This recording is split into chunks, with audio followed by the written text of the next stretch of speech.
Hey everybody, what's going on? Ted here, Thursday, January 28th, 2021. So, the variant from South Africa has now been detected in the US for the first time. Whether you believe it or not, this is something to be worried about. The mutations of this disease make it more dangerous. As we know, the first time around, the lockdowns didn't seem like they fit. Maybe they were a little too stringent, too strong for what was happening, the deaths that were coming from it. But with these mutations, we got to be careful because all it takes is one mutation and this thing could become way more deadly. But as of right now, they're just saying these mutations only make it spread a lot more easily. But they could cause the vaccines to be less effective. So keep your heads about you and use that information as you will, whether you believe it or not. Take that information and do with it what you will. 10,000 stores are set to close in 2021 as things continue to be pummeled. So, Coresight Research predicts as many as 10,000 stores could close in the United States this year, which would set a new record. As of January 22nd, Coresight said retailers in the United States have already announced 1,600 closures, which include ones by Bed Bath & Beyond, Macy's, J.C. Penney. In 2020, Coresight tracked 8,741 closures, along with, so there was almost 9,000 closures, and there was about 3,000 openings, meaning 6,000 basically disappeared. Businesses disappeared for good. Most of these were to retail, and they expect that a lot of these are going to be to retail again this time around. But these are the type of things that I tell you to prepare for, because 10,000 stores closing is a lot of jobs. That's a lot of people getting laid off, or maybe being their job being done away with completely.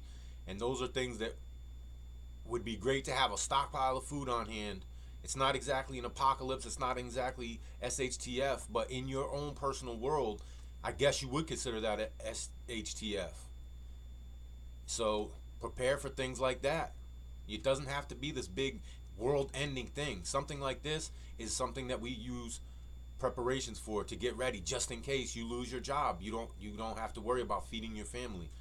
But this article actually made me think that even before all of the everything going around, we already know the economy wasn't doing that great. The wheels were starting to fall off, like we talked about last night with the lie of the unemployment numbers and how they manipulate those numbers to make them seem like they're not as bad as what they are. We also remember just before this all happened, people with college educations having no choice because there weren't the jobs out there. Even though they had that college education, they had to work somewhere like a Burger King or McDonald's or in the service industry somewhere. So that was like already we were not many jobs out there, and most of them were in the service sector. Along comes what's been going around, and now those service jobs have pretty much been wiped out. So there's not much left out there, guys. Some places probably might have jobs. You might not see it in your area yet, but it's coming. 10,000 stores are expected to close this year. 8,000 closed, almost 9,000 closed last year. These are facts. These are the numbers. Anyway, Texas is historically been talking about secession from the United States, but in this one, I learned that it has officially only once has somebody actually put a bill in to formally do it. Anyway, let me read a little bit of it for you. Texas lawmaker Kyle Biederman introduces bill aimed at seceding from the Union. The bill is tied to the Texas nationalist movement that's made trips to Moscow, received a small grant from the Kremlin, and okay, so they're trying to make you believe that this is Russia doing this, but we know Texas has been doing this since I was a little kid, talking about it anyway. But for months, far right voices like Rush Limbaugh and Allen West have floated secession as a potential means of escaping Democratic control in Washington. This week, that chatter transformed into something concrete and nearly unprecedented. In Austin, Republican Kyle Biederman of Texas House of Representatives, previously best known for dressing up as Gay Hitler, became the first American legislator in nearly a century and only the second since the Civil War to file a formal bill calling for state-level secession from the United States. Dubbed the Texas Independence Referendum Act, his bill would allow Texans to vote this November on a referendum on the question of whether this state should leave the United States of America and establish an independent republic.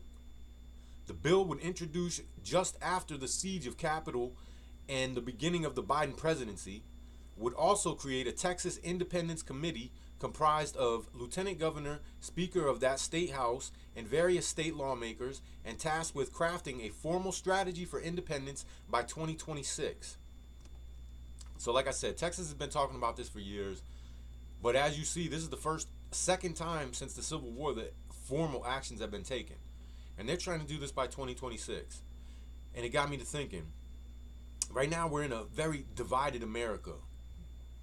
Either way, it's very polarized. Whether you believe in this party, that party, the right, the left, there's so many things to divide us.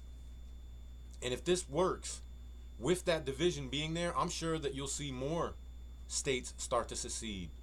And to the point that we might even turn into what is similar to the European Union, something like the North American Union or something, where you have the northeast part of the United States, you have the southeast, so forth and so on, until you have these little sections of the United States calling themselves separate countries.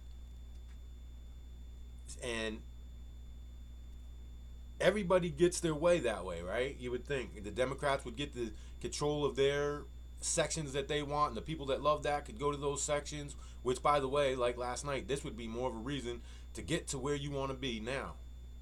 You want to be in a Democratic run place, you want to be in a Republican run place, you better choose where you're going to get, because it's going to start to get tougher and tougher to move around the United States. And they might just blame it on COVID, but it could be many things. Anyway, everybody's going to seemingly get their way, but it'll be helping their divide and conquer strategy that they're using on us even right now. I've talked about this with you guys many times too. And with all these countries, if we were to break into separate countries in the United States, separate sections, all those sections would be polarized the way that things are polarized right now between the parties and so forth and so on, which would only give those sections more things to fight about. So I think, forget secession. It could work if it has to, but it would be great if we could keep the United States of America, because that is what these foreign powers who have infiltrated our government, they would love nothing more but to split us into sections and have us fighting amongst each other. Anyway, talking of war, China, as we've talked about, they've been upping the intensity of talk and actions with Taiwan. And just a couple days ago, there was several incursions with jets over the Taiwanese border. And now they're sharpening their language and warning Taiwan that independence means war. And that's what I've been saying all along, is this is heating up over there. And this, all it takes is one spark to set this thing off. But anyway, this China toughened its language towards Taiwan on Thursday, warning after recent stepped up military activities near the island that independence means war, and that its armed forces were acting in response to provocation and foreign interference. Taiwan, claimed by China as its own territory, reported multiple Chinese fighter jets and bombers entering its southwestern air defense identification zone last weekend, prompting Washington to urge Beijing to stop pressuring Taiwan. China believes that Taiwan's democratically elected government is moving the island towards a declaration of formal independence, though Taiwan President, I'm not going to murder that, the president has reportedly said it is already an independent country called the Republic of China, and that's its formal name.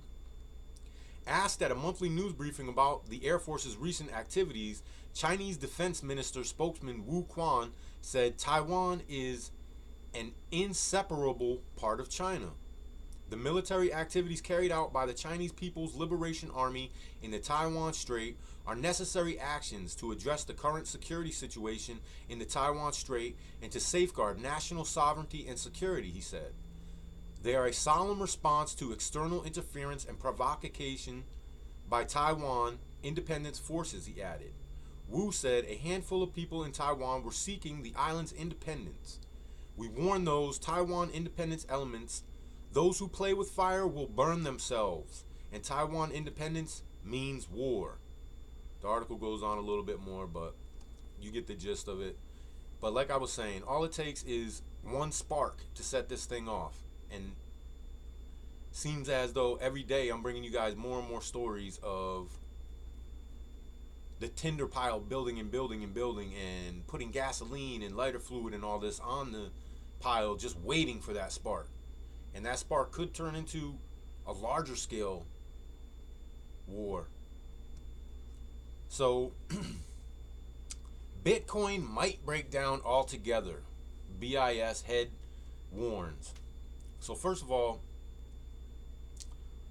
I am an advocate of cryptocurrencies. I'm also an advocate of precious metals. I'm a prepper. So here's the thing. If SHTF was to come,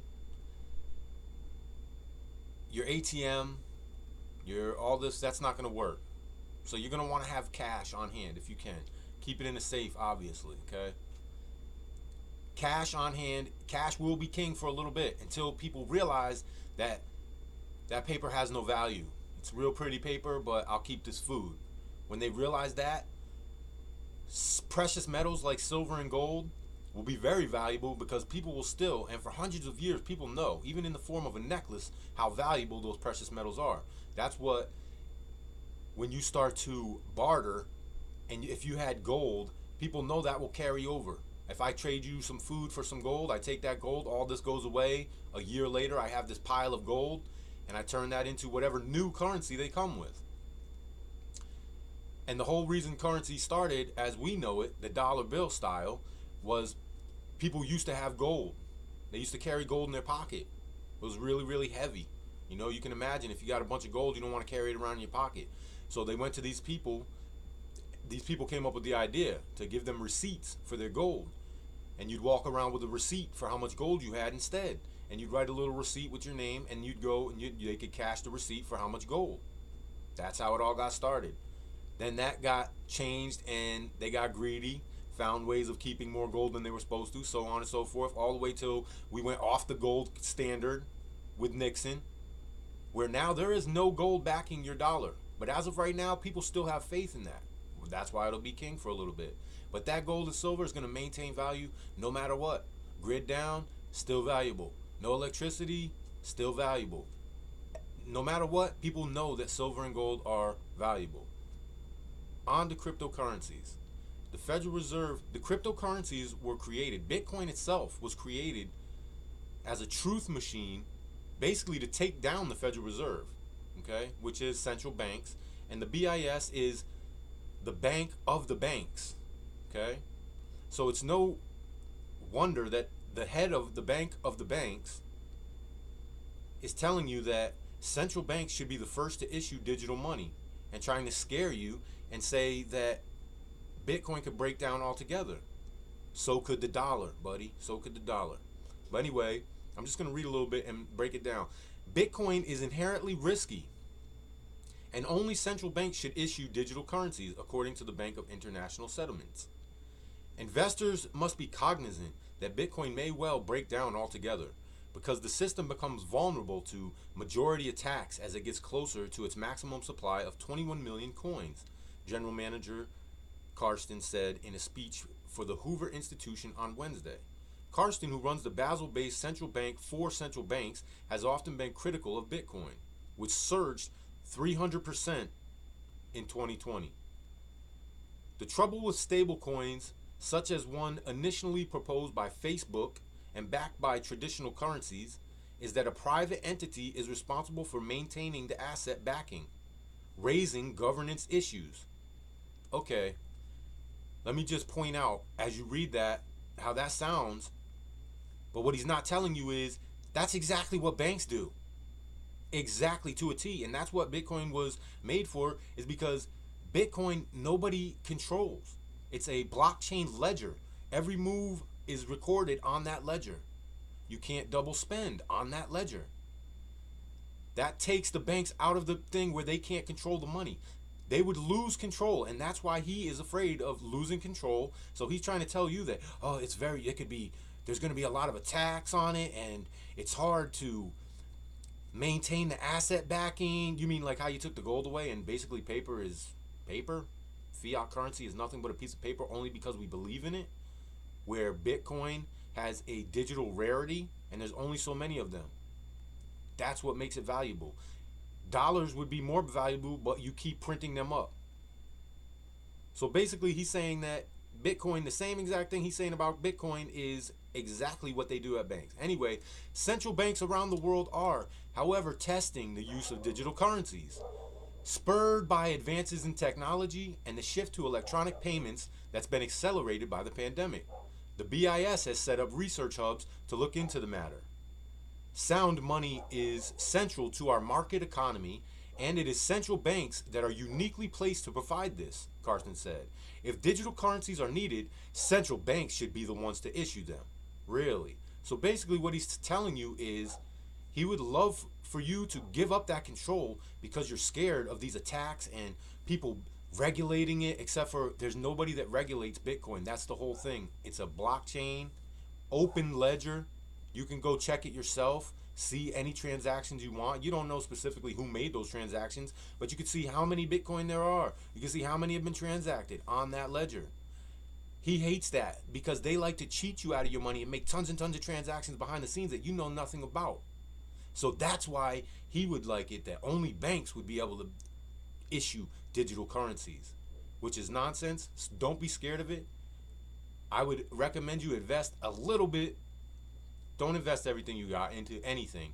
Diversify, spread it around. And like I said, I gave you 2 things right there. 3 things tonight. Food,